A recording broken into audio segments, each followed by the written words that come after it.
नमस्कार, मैं प्रियंका पांडे और आप देख रहे हैं हमारे साथ निगम चुनावों का महाकुंभ। मतदान के बाद अब बात होगी एग्जिट पोल की और आज हम चर्चा करेंगे विधानसभा क्षेत्र क्रमांक 1 और विधानसभा क्षेत्र क्रमांक 2 के पार्षद प्रत्याशियों पर। हमारे बीच चर्चाओं की श्रृंखला को आगे बढ़ाने के लिए मौजूद हैं शेखर बागोरा जी, वरिष्ठ पत्रकार। हमारे बीच राजेश राठौर जी, वरिष्ठ पत्रकार की भूमिका में मौजूद हैं।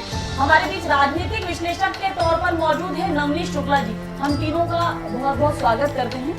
सबसे पहले चर्चा करेंगे विधानसभा 1 के उन तमाम 17 वार्डों की, जहां कुछ वार्डों पर निर्दलीय प्रत्याशियों ने खासा जोहर दिखाया और कुछ वार्डों की बात करें तो बोला जा सकता है कि पहले दिन से शेखर बागोरा जी बीजेपी मजबूत परिदृश्य महसूस हुआ। अगर विधानसभा 1 के वार्ड क्रमांक 1 की अगर हम बात करते हैं, सिरपुर वार्ड की, जहां प्रीति अग्निहोत्री पुराना टिकट है, पारिवारिक बोला जा सकता है वर्चस्व रहा अग्निहोत्री परिवार का, वहीं महेश चौधरी को भारतीय जनता पार्टी ने मैदान में उतारा। क्या लगता है विधानसभा 1 वार्ड नंबर 1 क्या परिदृश्य बनता है आपके सामने? विधानसभा 1 का वार्ड नंबर 1 जो शुरू से कांग्रेस के लिए एक नंबर रहा है, यहाँ से अग्निहोत्री परिवार जीतता आया हैगा। इस अग्निहोत्री परिवार को जो खाती समाज का सपोर्ट मिलता था, इस बार भाजपा ने वहाँ पर एक प्रयोग करते हुए खाती समाज से महेश चौधरी को टिकट दिया, जिसके बाद माना जा रहा था कि मुकाबला एक बहुत अच्छा मुकाबला होगा। लेकिन महेश ने चुनाव भी बहुत अच्छा लड़ा है, पर देखने में यह आया है कि वहाँ चुनाव के समय महेश चौधरी अकेले ही लगे रहे। भाजपा का कोई बड़ा नेता वहाँ देखने नहीं गया, ना वहाँ रोड शो कराए गए, ना किसी बड़े नेता को ले जाया गया। सुदर्शन गुप्ता जी ने टिकट दिलाने के बाद में उन्होंने भी इतनी उस वार्ड की तरफ देख रेख नहीं की। तो चुनाव अच्छा हुआ है। गोलू अग्निहोत्री को पहली बार देखा गया है कि घर घर दस्तक देना पड़ी है। उस वार्ड में कुछ वीडियो भी वायरल हुए हैं जिसमें भाजपा के झंडे हटाए जाते हैं और सारी चीज़ें आई हैं। तो कुल मिला के चुनाव तो अच्छा लड़ा गया है। फिर भी जिस तरीके से वहाँ मुस्लिम वोटर हैं, उसके बाद 10 से 11 हजार वोटर मुस्लिम हैं, उस वजह से ऐसा लगता है कि और अग्निहोत्री परिवार का होल्ड भी है, उसके मुकाबले लगता है कहीं ना कहीं वहाँ पर कांग्रेस एक बार फिर आ सकती है। कैसे देखते हैं नवनीत जी, अगर विधानसभा 1 के पूरे चुनावी परिदृश्य की अगर हम बात करें तो कहीं ना कहीं ये बात खुलकर सामने आई कि सुदर्शन गुप्ता, क्योंकि भले चुनाव हार गए थे, परंतु भारतीय जनता पार्टी का चेहरा तो वही है उस विधानसभा में फिलहाल, परंतु पूरे चुनाव में कहीं भी सक्रिय भूमिका में नवनीत जी सुदर्शन गुप्ता नजर नहीं आए। आप कैसे देखते हैं? नहीं, देखिए इसमें क्या हुआ है, इस विधानसभा में जब एक बार आप चुनाव हार जाते हो तो उसके बाद में उस विधानसभा में दूसरे बहुत सारे दावेदार आपके पैरेलल पैदा हो जाते हैं। और विधानसभा 1 में सुदर्शन गुप्ता के चुनाव हारने के बाद टीनू जैन और भी दूसरे नेता हैं जो एक के पीछे एक वहाँ पे बन गए और वो अपनी दावेदारी करने लगे। सुदर्शन गुप्ता ने सारे टिकट नहीं बांट पाए, सारी कोशिश के बावजूद। जैसे अपन बात करें तो 2 नंबर में या 3 नंबर में जो ताकतवर विधायक रहे, उन्होंने अपने हिसाब से टिकट बांटे। पर 1 नंबर में क्या हुआ, 1 नंबर में टिकटों के वितरण में कई लोगों की भूमिका अदा हुई। मतलब उसमें हर दूसरे नेता ने, मतलब चाहे वो गौरव का टिकट हो या सुदर्शन का हो या और भी लोगों को, शंकर ललवानी का टिकट हो, इन सब ने अपने अपने हिसाब से टिकट लिया। उसके कारण क्या हुआ कि विधानसभा में दावेदारी के हिसाब से भाजपा भी अलग अलग हिस्सों में बढ़ गई और उसी के कारण हर विधानसभा, हर वार्ड का अपना एक एनालिसिस अलग अलग हो गया। उन्होंने कहा, जैसे संध्या यादव की बात करते हैं हम, तो संध्या यादव उन्होंने कहा ललवानी जी के कैंडिडेट है, तो उन्होंने कहा ललवानी जी देख ही रहे हैं उसको।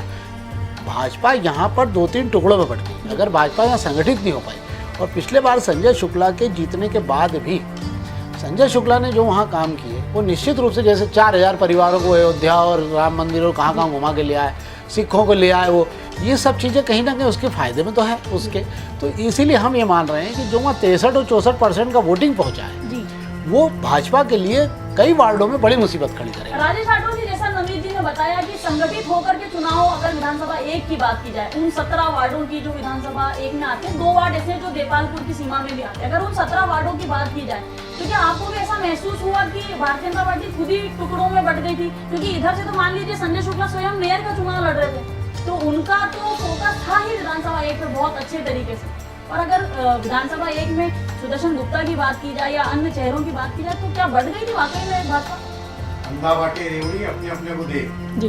पूरी भाजपा में यही हुआ है। आप खाली विधानसभा 1 की बात कर रही हैं, 85 टिकट बांटने के मामले में ऐसे ही हुआ है और उसका हश्र इस पूरे चुनाव में देखने को मिलेगा जी। क्योंकि विधानसभा 1 की हम यदि बात कर रहे हैं तो निश्चित तौर पर सुदर्शन गुप्ता ने जिसको टिकट दिलाया है उसके लिए विशेष प्रयास करेगा, या जिसने दूसरे ने टिकट दिलाया तो वहाँ उसकी जवाबदारी।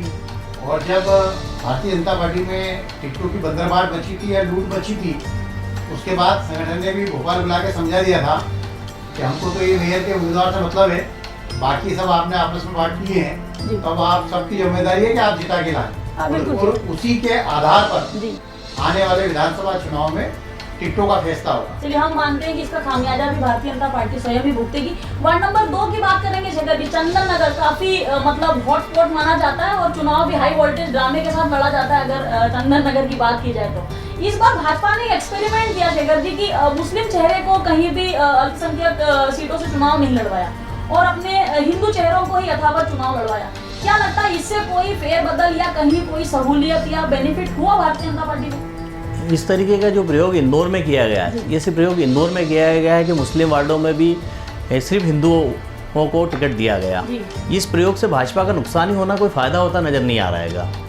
अगर यहाँ पर पिछले चुनाव को अगर हम देखा जाए तो पिछले चुनाव में जिन मुस्लिम वार्डों में मुस्लिम उम्मीदवार जो मुस्लिम नेताओं को खड़ा करके किया गया था, वो जो वोट लाए थे, उस वोट के अलावा जो मेयर को वोट दिलाने में उन्होंने जो मदद की थी, इस बार वो सारे वोटों का नुकसान सीधा सीधा मेयर को उठाना पड़ रहा है। ये बिल्कुल ठीक है। नवीन जी कैसे देखते हैं वाकई में जो मुस्लिम चेहरे भारतीय जनता पार्टी ने नहीं उतारे, उसका खामियाजा मान लीजिए बीजेपी चुनाव तो जीतती नहीं थी। एक अगर उस्मान पटेल की बात अगर हम हटा देते हैं, वो अपवाद है एक प्रकार से, अगर उनको हटा देते तो उनके अलावा अन्य जितनी भी सीटें रहती थी उसमें कांग्रेस ही चुनाव जीतती थी, परंतु मेयर को तो वोट मिलते थे। तो ये आप मतलब मानते हैं इस बात को कि मुस्लिम चेहरा नहीं उतारने से मेयर में भी नुकसान हुआ भारतीय जनता पार्टी को? देखिए, इस देश में सांप्रदायिक सौहार्द अटल बिहारी वाजपेयी भी समझते थे कि हिंदुत्व के आधार पर एक समय के बाद आप चुनाव को आगे नहीं बढ़ा पाएंगे, आपको सब जातियों को जोड़ना पड़ेगा।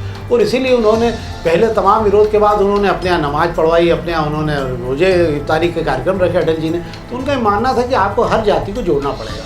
इंदौर में जो एक नया प्रयोग चालू किया है, इससे कोई भाजपा का बेहतर नहीं होगा, क्योंकि देखिए आप एक बड़ी आबादी को आप इस तरह से दरकिनार नहीं कर सकते। आप केवल अपने ईगो में या आप केवल अपने हित में कि नहीं हम 80% हिंदुओं को जोड़ लेंगे, कोई भी आबादी होगी आप तो उसको साथ में। और मैं तो सोचता हूँ कि पिछले चुनाव में मुस्लिमों का वोट भाजपा को मिला अच्छा खासा, ऐसा तो है नहीं उन क्षेत्रों में। कई बार जैसे हम चर्चा कर रहे चंदन नगर की राजेश जी, तो पिछली बार भले ही भाजपा की पार्षद के मामले में जमाना जब्त हुई थी, परंतु मालिनीगौड़ को क्षेत्र से वोट मिले थे।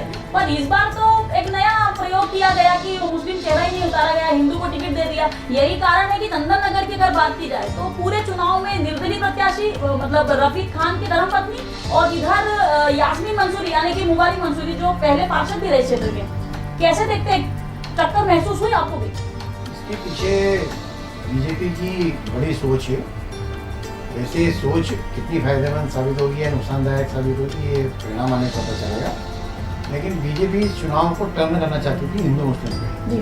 वो हुआ तो नहीं पूरी तरह से, लेकिन बीच में एक उदयपुर कांड हुआ था। उस कांड का कहीं ना कहीं थोड़ा बहुत अंडर करंट यदि 2% भी हुआ हो, जो हमको दिखता नहीं, तो निश्चित तौर पर बीजेपी को जितना नुकसान होने की हम बात कर रहे हैं उतना फायदा मिल सकता है। लेकिन चूंकि अभी हम विधानसभा 1 की बात कर रहे हैं, तो वहाँ संजय शुक्ला का निश्चित तौर पर प्रभाव है, इससे इनकार नहीं किया जा सकता। तो क्या लगता है चंदन नगर वार्ड नंबर 2 कांग्रेस या निर्दलीय प्रत्याशी, क्या लगता है कौन ज्यादा भारी होगा?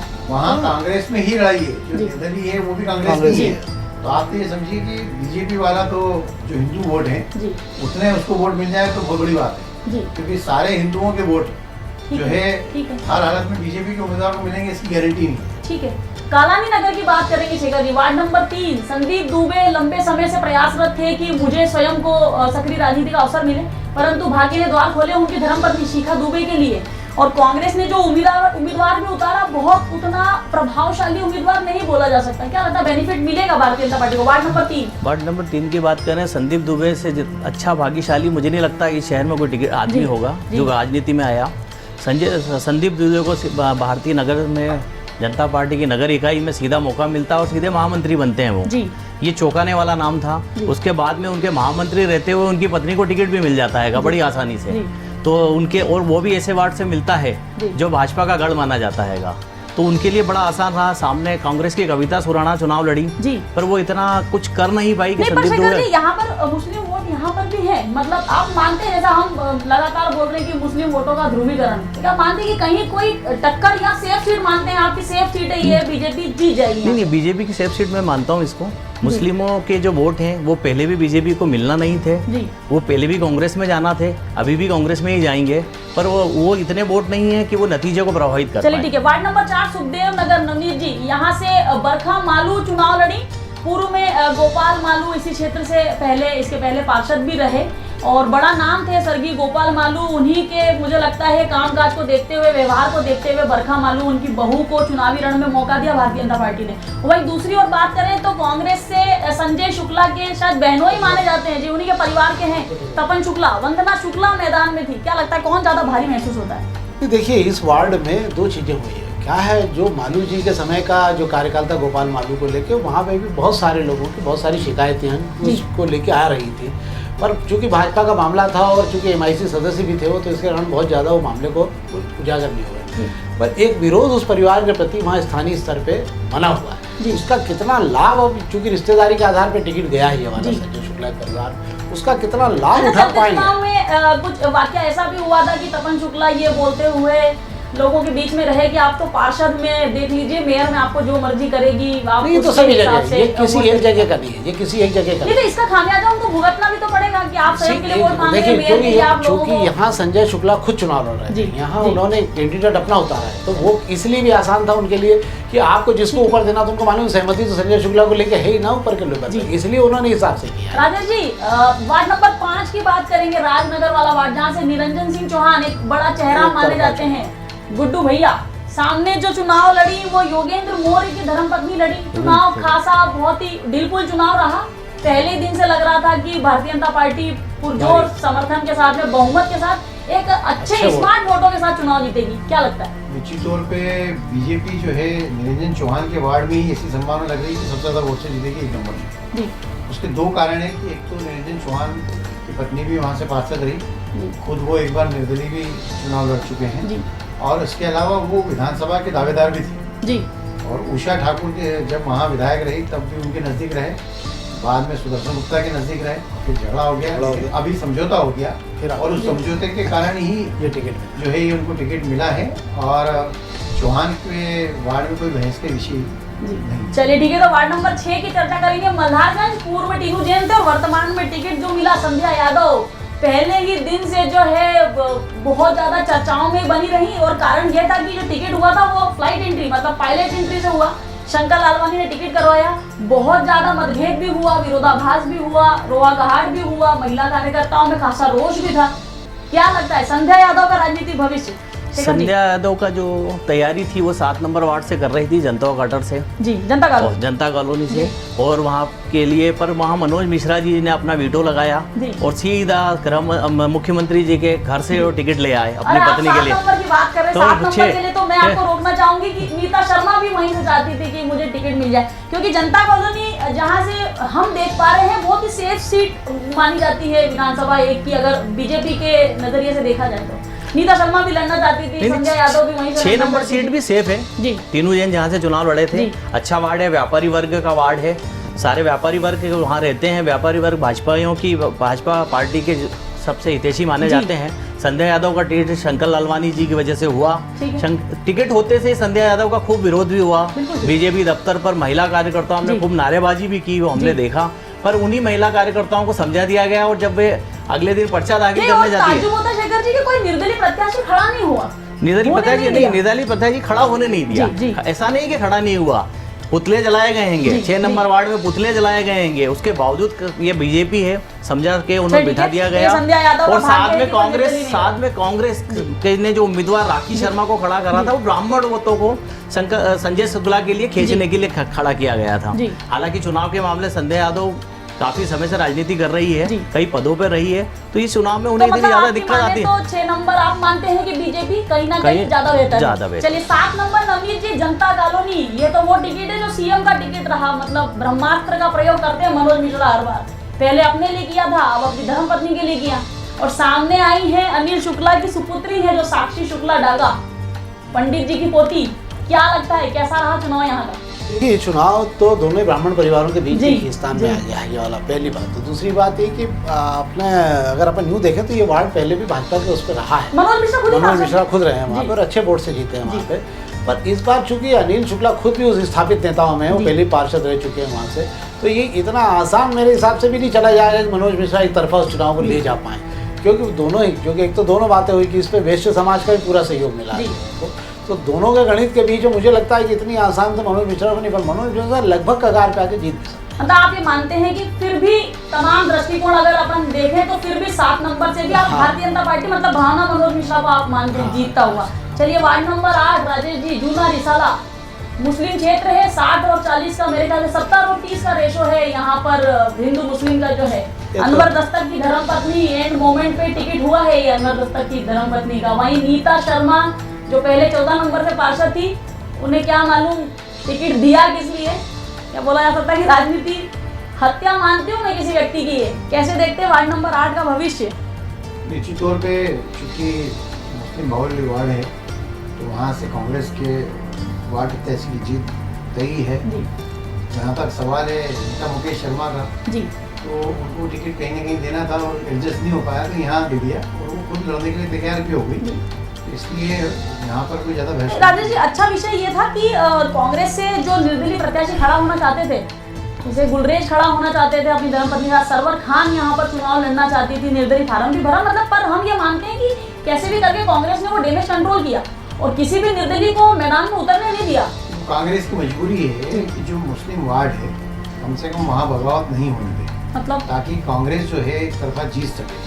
चलिए, तो मतलब वार्ड नंबर 8 आप कांग्रेस के खेमे में जाते हुए मानते हैं शुद्ध रूप से, जो परंपरागत सीट है एक तरीके से ward number 8। Ward number 9 Shekhar ji, Vrindavan, ये तो वो सीट है अगर संजय शुक्ला को राम माने तो उनके हनुमान है सर्वेश, और चूंकि सीट हो गई थी पिछड़ा तो सर्वेश ने अपना एक डमी कैंडिडेट वहां खड़ा किया लवेश जायसवाल के रूप में। क्या लगता है कितना प्रभावशाली होगा, क्योंकि दोनों जायसवाल आमने सामने थे। यहाँ से सुदर्शन गुप्ता ने राहुल जायसवाल को अवसर दिया, वहीं सर्वेश तिवारी के वीटो पावर के चलते मान लीजिए लवेश जायसवाल का टिकट। तो मैं तो ये मानती हूँ कि यहाँ सर्वेश और संजय शुक्ला दोनों ही चुनाव लड़ रहे थे लवेश जायसवाल के लिए। बिल्कुल सही है। मेरा ऐसा मानना है कि 1 नंबर विधानसभा में यही वार्ड जी ऐसा था जहां विधायक संजय शुक्ला और पूर्व विधायक सुदर्शन गुप्ता के लिए वर्चस्व की बात है, क्योंकि किसको वे जिता पाते हैं। सर्वेश तिवारी संजय शुक्ला के सबसे नज़दीक माने जाते हैं, उन्होंने खुद नहीं लड़ पाए, इसलिए लवेश जायसवाल को इन्होंने पहले दिन से प्रमोट कर दिया था। जिस दिन आरक्षण हो चुका था 2 साल पहले हुआ था, तब से उन्होंने लवेश को आगे कर दिया था, वोटिंग लगा दिए थे पहले सर्वेश अब लवेश। और राहुल जायसवाल के लिए सुदर्शन जी काफी समय से लगे हुए थे। नतीजन चुनाव बहुत अच्छा हुआ है और सर्वेश के लिए सबसे बड़ी बात है ये टिकट, ये सीट निकालना इसलिए जरूरी है क्योंकि संजय शुक्ला की आन बान इस पे लगी हुई है। मतलब वर्चस्व की लड़ाई, वर्चस्व की लड़ाई, ये फाइट मानते हैं इसमें ये किस तरफ जाएगा ये आज बताना बहुत मुश्किल है। मतलब पर ये तो मानते हैं कि जो फाइट है बहुत क्लोज होगी, सबसे नजदीक ही जाएगा नतीजा। मतलब विधानसभा 1 का मुझे लगता है सबसे करीबी नतीजा मुझे भी ये लगता है इसके आसपास इस पे ही जाएगा। Ward number 9। चलिए वार्ड नंबर 10 नवनीत जी, बाणगंगा, यहाँ तो 2 शूरवीर आमने सामने थे। एक तरफ यादव परिवार विनीतिका दीपू यादव मैदान में थी और एक तरफ संतोष गौड़ पूर्व के MIC मेंबर, 2 बार के पार्षद, अच्छा खासा अनुभव। तो 2 बड़े चेहरे आमने सामने बाणगंगा में। देखिए यहाँ पे एक बात जरूर हुई है, संजय शुक्ला ने एक बहुत बेहतर काम किया था यहाँ पे, और उसने क्या किया था कि पिछले चुनाव में ये तमाम लोग, चाहे दीपू का हो, चाहे रानू के यहाँ अग्निहोत्री परिवार से हो, इन सब परिवारों से एक लंबा खिंचाव हो गया था विधानसभा चुनाव। बिल्कुल। इस बार चुनाव से पहले संजय शुक्ला ने खुद व्यक्तिगत रूप से जाके दीपू के यहाँ बात की कि भाई किसे लड़वाना है और कौन से वार्ड से लड़वाना है। इसके बाद के यादव के यहाँ उसने बात की, इसके बाद रानू अग्निहोत्री के यहाँ जाके बात की उसने, और उसने अपना तमाम विरोध को खत्म किया। और ये सारे चुनाव को लेकर संजय शुक्ला ने ये भी सहमति दी थी कि इनका सारे चुनाव का पूरा मेरे ही काम रहेगा, मैं ही जितवाने की कोशिश करूँगा। तो उसके कारण एक विरोध खत्म हो गया संजय का, और पहली बार बाणगंगा में यादव परिवार और शुक्ला परिवार का एक अच्छा खासा पैक्ट देखने को मिला लोगों को कि सारे यादव जो हैं इस बार संजय शुक्ला के साथ चले गए इस क्षेत्र में। मतलब आप मानते हैं कि यहाँ विनीतिका भारी है, भले उषा ठाकुर ने रोड शो किया हो, वो कुछ भी किया हो, उससे कोई अंतर नहीं पड़ेगा, पर फिर भी आप कांग्रेस को ज्यादा बेहतर मानते हैं, ज्यादा बेहतर पोजीशन में, माफ कीजिएगा। चलिए 11 नंबर राजेश राठौर जी, भागीरथपुरा, कमल वाघेला भारतीय जनता पार्टी से टिकट दिया गया, मांगीलाल रेडवाल का टिकट कटा तो वो निर्दलीय मैदान में आ गए, और कांग्रेस से रमेश बिजवा को टिकट दिया गया। क्या लगता है कौन ज्यादा बेहतर पोजीशन में आपके हिसाब से? मेरे हिसाब से यहाँ पर भाजपा में ही जो है जी लड़ाई है, और कमल वाघेला पहले नंबर पे रहेगा या मांगीलाल रेडवाल, इन दोनों में ही नंबर 1 और 2 की लड़ाई है। कांग्रेस उन दोनों का फायदा उठा के वही चमत्कार दिखा दे, इसकी संभावना अभी कम दिखती है। मतलब आप मानते हैं कि निर्दलीय प्रत्याशी, मतलब अगर अब तक का जो हम चर्चा कर रहे हैं उसमें एक निर्दलीय प्रत्याशी आप मानते परिवार हैं? 25 साल से पार्षद है जी, और निश्चित तौर पे बड़ी मांगीलाल रेडवाल की जो छवि है समाज का वो वोट एक बहुत ही अलग तरह की है और सबके काम करने वाली छवि भी है। और यहाँ पर कमल वाघेला को टिकट देके पार्टी ने वाकई बड़ी गलती की, क्योंकि जब मंगला गढ़वा की टिकट की बात चल रही थी तब नाम उन्हीं का था, लेकिन वाघेला ने फिर अपना टिकट करा लिया इनके से। चलिए ठीक है। वार्ड नंबर 12 गोविंद कॉलोनी पूर्व में यहीं से संतोष गौड़ चुनाव लड़े थे और एकदम बाउंड्री पर पास भी हो गए थे, पर इस बार सीमा ढाबी का टिकट हुआ यहाँ से।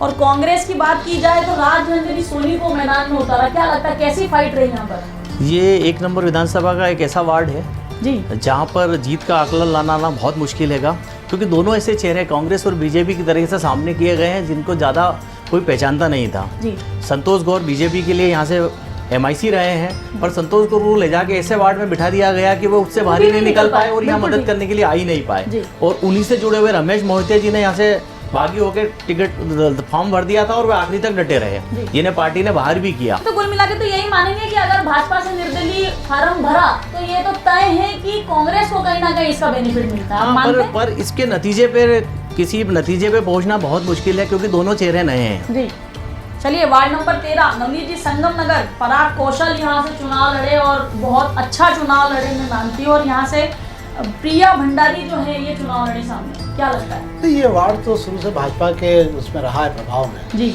और मुझे नहीं लगता है कि इसमें पराग कौशल को लेके कोई किंतु परंतु होना चाहिए, मतलब ये बिल्कुल साफ स्थिति है उसमें, तो इसको कोई प्रॉब्लम नहीं है। जी 14 नंबर अशोक नगर, यहाँ तो सुदर्शन खुद ही चुनाव लड़ रहे थे, प्रदर्शन दिखा रहे थे अपना। अश्विनी शुक्ला उनका दायां हाथ और सामने महावीर जैन, कैंडिडेट भी कांग्रेस ने ऐसा दे दिया, ऐसा लग रहा था कि वो खुद भी चाहते थे संजय शुक्ला की अश्विनी शुक्ला चुनाव जीत ही जाए। कैसे देखते हैं राजेश जी? ऐसा नहीं है, आप गलत कह रहे हैं। संजय शुक्ला ने महावीर जैन का टिकट जो दिया है जी, वहाँ जैन समाज के काफी वोट है जी 1700 और जो है महावीर जैन की इमेज भी बहुत अच्छी है। ये बात सही है कि अश्विनी शुक्ला की भी छवि बहुत अच्छी है और अश्विनी शुक्ला सक्रिय भी रहते हैं, इसलिए बीजेपी यहाँ मजबूत है, इस इंसान नहीं क्या कह सकता। लेकिन महावीर जैन के माध्यम से जैन समाज के वोट जो बीजेपी का वोट बैंक है तो तोड़ने की कांग्रेस ने यहाँ कोशिश जरूर की। मतलब फिर भी आप मानते हैं कि अशोक नगर वार्ड नंबर 14 ये भी बीजेपी के खाते में जाता हुआ आप मानते हैं? वार्ड नंबर 15 बिजासन शेखर जी, यहाँ से लड़ी सावित्री जगदीश चौक से, और जो कांग्रेस से लड़ी वो थी ममता सुनेर। दोनों ही टिकट विधायकों के टिकट रहे, इधर से कांग्रेस का टिकट विशाल पटेल का टिकट माना जाता है और इधर वीटो पावर का इस्तेमाल हुआ मनोज पटेल का जगदीश चौकसे के टिकट के लिए। मतभेद भी हुआ यहाँ से। पूर्व में जो भगवान सिंह चौहान पहले पार्षद थे, उन्होंने स्वास्थ्य खराब होने के बावजूद अपनी धर्मपत्नी को चुनावी अखाड़े में उतारा और पूरा चुनाव लड़वाया भी निर्दलीय। क्या लगता है नुकसान होगा भारतीय जनता पार्टी को इससे? 1 नंबर विधानसभा का ये वार्ड ऐसा है जिसमें कुछ बूथ जो हैं 1 नंबर में आते हैं, बाकी से देपालपुर विधानसभा के लगते हैं, इसलिए टिकट जब बांटे गए तब देपालपुर विधानसभा के विधायक और पूर्व विधायक की पसंद को यहाँ तवज्जो दी गई। सावित्री जगदीश चौकसे का टिकट हुआ तो भगवान सिंह चौहान जो अब चूंकि बीमार हैं उसके बावजूद वे टिकट की दावेदारी कर रहे थे और उन्होंने निर्दलीय अपनी पत्नी को यहाँ से पर्चा दाखिल कराया और वे लगे रहे। यहाँ से और भी लोग दावेदार थे, एक धीरज ठाकुर करके जो सुदर्शन गुप्ता के सबसे खास कहे जाते हैं, वो भी यहाँ से दावेदारी कर रहे थे, हालांकि उनका टिकट हो नहीं पाया। और जो इसके बाद में इन लोगों ने कितना काम किया होगा ये कहना मुश्किल है, बट कांग्रेस ने जो उम्मीदवार सामने खड़ा किया था उस चेहरे को भी लोगों ने इतनी पहचान निर्दलीय बनाम भारतीय जनता पार्टी, कांग्रेस का निर्दलीय बनाम भारतीय, मैं वहाँ मानूंगा कि बीजेपी है, नो डाउट बीजेपी के लोगों ने काम किया, एक संगठन ने काम किया वहाँ पे। बट ये है कि भगवान सीएम का जो रोड शो हुआ था आखिरी दिन, जनसंपर्क के दिन, प्रचार के दिन, उस दिन सीएम का आखिरी प्रोग्राम वहाँ होना उसको कितना डाइवर्ट करता है, और भगवान सिंह चौहान की तरफ के जो वोट थे वो कितने बीजेपी की तरफ आते हैं ये बताएंगे नतीजे। चलिए अब नंदबाग पर आएंगे। राजेश राठौर जी, आपसे जानना चाहेंगे नंदबाग की पोजीशन क्या कहती है? यहाँ पर सोनाली धारकर थी, वहीं कुलदीप चौकसे की धर्मपत्नी वंदना चौकसे को कांग्रेस ने मैदान में उतारा। कौन ज्यादा मजबूत नजर आता है? निश्चित तौर पे कांग्रेस ने यहाँ सोची समझी रणनीति के तहत, चूँकि कुलदीप चौकसे वहाँ पे सरपंच भी रहे, उनका वर्चस्व भी है, एक बड़ा नाम था, उससे अच्छा टिकट वहाँ पे कोई हो नहीं सकता था। लेकिन यहाँ पे नंदबाग में आपको एक जानकारी बता दूं कि जो बस्तियां हैं जी, वहाँ पर उषा ठाकुर ने काफ़ी काम किया हुआ है, ठीक है, और वो कितना इनके लिए फ़ायदेमंद होगा बीजेपी के लिए, या उषा ठाकुर ने इनके लिए कितना काम किया ये वक्त बताएगा। पर निश्चित तौर पे कांग्रेस जो है यहाँ पर मजबूत मानते हैं आप जी। चलिए कुशवाहा नगर नवनीत जी 17 नंबर वार्ड, अंतिम वार्ड है विधानसभा 1 का। बता दें यहाँ पर के यादव ने कांग्रेस से अपने बेटे शिवम यादव को मैदान में उतारा। यहाँ पर सुदर्शन गुप्ता के सुपुत्र का टिकट रहा नितिन कश्यप, जहाँ से हम देख पाते हैं कि नितिन कश्यप जो टिकट है वो सुदर्शन गुप्ता का मानकर यहाँ से निर्दलीय प्रत्याशी के तौर पर कुशवाहा जी मैदान में थे। तो मतलब त्रिकोणीय मुकाबला था। विनय कुशवाहा यहाँ से जी, लड़े थे, विनय पिछली कुशवाहा। बार पार्षद भी जी, रही है जी। और उस क्षेत्र का ताकतवर नाम है। और पिछली बार भी जो के यादव हारे थे जी। वो विनय कुशवाहा से ही हारे थे। ठीक है। इस बार उनके बेटे ने मैदान पकड़ा है यहाँ पे के जी। यादव के। पर इस वार्ड का ये होगा कि के यादव को इस वार्ड में लंबा समय मिल गया। जी। किस्मत उनकी ये हुई कि उनके हिसाब से ही वार्ड हो गया ये वाला, और वो आरक्षित होने के कारण उनका मिल भी गया। तो पिछले 1.5-2 साल से के यादव यहाँ काम कर रहे थे। अब विनय कुशवाहा कितना वोट ले जाएंगे? नहीं, एक बात ये है नवनीत जी की जो विनय कुशवाहा जो वोट काटेंगे, काटना शब्द इस्तेमाल करते हैं, जितने वोट काटेंगे बीजेपी के काटेंगे। कटने का सवाल नहीं, काटने का सवाल नहीं। अगर विनय कुशवाहा अगर सबसे आगे निकल गए, क्योंकि उनका खुद का उस वार्ड में रह रहे हैं, तो मतलब आप और मानते हैं कि वजूद है निर्दलीय प्रत्याशी फिर ज्यादा। हाँ, यहाँ पे अपन ये मानते हैं कि ये इतनी आसान लड़ाई नहीं होगी भाजपा के लिए। पर यहाँ ये हो सकता है कि के यादव और निर्दलीय के बीच में अच्छी फाइट हो सकती है। मतलब निर्दलीय प्रत्याशी और शिवम यादव के बीच में यहाँ जो चुनाव है वो फाइट करेगा। चलिए ठीक है, मेयर पर आते हैं अब। 17 वार्ड और तकरीबन मेरे ख्याल से 63% मतदान हुआ था शेखर जी यहाँ पर। क्या लगता है संजय शुक्ला अपनी विधानसभा से कितने प्रतिशत वोटों के साथ आगे रहेंगे? चूँकि विधानसभा एक संजय शुक्ला की अपनी खुद की है, 4 साल से वे यहाँ विधायक हैं और विधायक के पहले से वे 2 साल से लगे हुए हैं, तो 6 साल उनको हो चुके हैं यहाँ पर।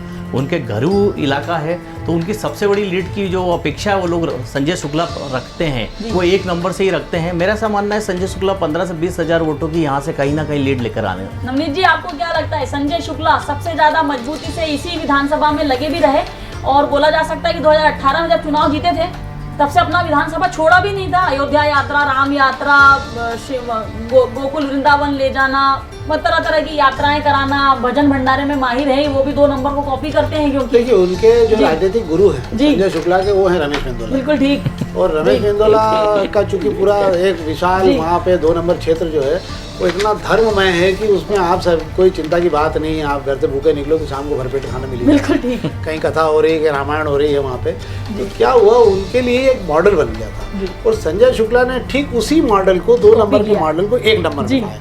तो उनके यहाँ आप देखिए उन्होंने जो है बराबर कथाएं भी हो चुकी है, उनकी 2 से 3 कथाएं हो चुकी है, 1 2 और हो जाएगी विधान जो अगले चुनाव के पहले कथाएं। इसके अलावा भोजन भंडारे उनके चली रहेंगे, इसके अलावा उनकी धर्म यात्राएं चली रही। तो मैं सोचता हूँ कम से कम 6 से 8 हज़ार परिवार सीधे सीधे संजय शुक्ला ने अपने धार्मिक प्रयोजनों से जोड़े। और अयोध्या में जाके खाना बनाना और खुद ही झारे से निकालना और खुद ही बना के खिलाना और ये सारा रात को रखना, और तो ये सारी चीज़ों का असर तो है। फिर पिछले 1-1.5 सालों में जो देख रहा हूँ कि किसी के घर संजय जन्म हो, कुछ भी हो, बर्थडे हो, संजय शुक्ला पहुँचने वाले सबसे पहले व्यक्ति होते हैं। गिफ्ट देना, घड़ी देना, सामान देना, जो देना देने के बाद में, और दुख में भी सबसे पहले वो पहुँच रहे हैं। संपर्क है कुल मिलाकर। आज की तारीख में संजय शुक्ला जो ये 20 हज़ार के रहे, मेरे हिसाब से 30 से 40 हज़ार तक भी लीड चली जाए तो कोई आश्चर्य की बात नहीं होगी, क्योंकि वहाँ पर भाजपा का कोई भी अब ताकतवर नेता ऐसा नहीं बता जो संजय शुक्ला की हाइट पर काम करे। जी, पुष्यमित्र भाई और राजेश राठौर जी, चलिए संजय शुक्ला मान लीजिए विधायक है तो उनका घर घर जनसंपर्क भी था, चुनावी नहीं, मतलब चुनाव के आधार पर नहीं, आमतौर पर भी वो जनता के बीच में आते जाते रहे, उनकी उपस्थिति रही। पर पुष्यमित्र भाई जो कि पार्षदों के नाम पर चुनाव लड़ रहे थे कुल मिला के, और जहाँ से हमने विधानसभा 1 को देखा तो पार्षद बहुत कम ऐसे पार्षद थे जो पुष्यमित्र भार्गव के लिए वोट मांग रहे थे। क्या लगता है पुष्यमित्र भार्गव के लिए कितना मुश्किल है विधानसभा 1? निश्चित तौर पे बीजेपी के लिए विधानसभा कमजोर है, इससे इनकार नहीं किया जा सकता। और पिछले 4-5 चुनावों का जो अनुभव है उसके आधार पर हम ये कह सकते हैं कि पहले अभी तक ये होता था कि मेयर के कारण कई पार्षदों की जो है नाव डूबने से बच जाती थी जी, लेकिन इस चुनाव में वो दृश्य देखने को नहीं मिला।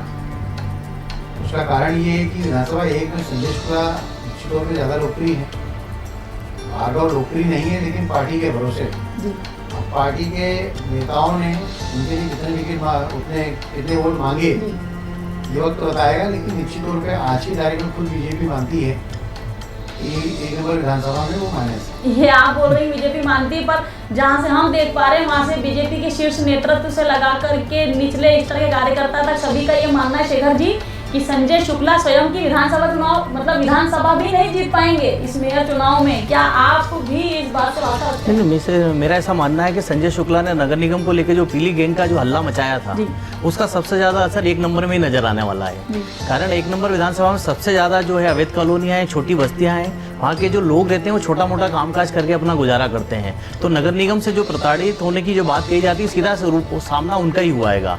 वहीं से संजय शुक्ला इसका सुबह को लेकर आए थे कि पीली गैंग का आतंक है, पीली गैंग का आतंक है। तो मुझे लगता है उसका जो असर है किसी विधानसभा में अगर नजर आना है तो 1 नंबर में आना है, और वो संजय शुक्ला के लिए फायदेमंद होगा। नवनीत जी क्या लगता है? इसमें एक चीज और बताता हूँ मैं आपको। देखिए, हम थोड़ा सा पिछले चुनाव में बात कर लेते हैं कि सुदर्शन गुप्ता जब संजय शुक्ला के सामने मैदान में थे विधानसभा में, तो 54,000 वोट की लोकसभा की लीड थी उनके पास। बिल्कुल ठीक। और वो ये मानते थे कि मेरे पास 54,000 वोट की लीड है, कितना नीचे जाऊंगा 1000 वोट से तो जीतूंगा। बिल्कुल ठीक। और इसी चक्कर में उन्होंने निरंजन सिंह से भी कोई रिश्ते बना के नहीं रखे। वो नहीं, निरंजन सिंह से नहीं बना के रखे, संतोष गौड़ से सभी नहीं से बना के रखे, उनके संबंध में बहुत क्या हुआ उस चुनाव में, है। आप ये नहीं कह सकते कि ये हमारा वोट बैंक है। आज भी भाजपा जो 1 नंबर की बात करी वो कौन से आधार पर करती है? अरे लोकसभा में हम 1 लाख वोट से आते थे वहाँ पे, पर लोकसभा में 1 लाख वोट आपके जब 54,000 वोट बराबर होगा और संजय शुक्ला वहाँ से निकाल लाए गाड़ी, तो ये कैसे संभव होगा कि अगली बार आपको वोट बढ़ गए वहाँ पे? ऐसा कोई काम हुआ है क्या भाजपा का वहाँ पे कि पिछले ये आप 2 सालों के अंदर ऐसा कोई काम हुआ हो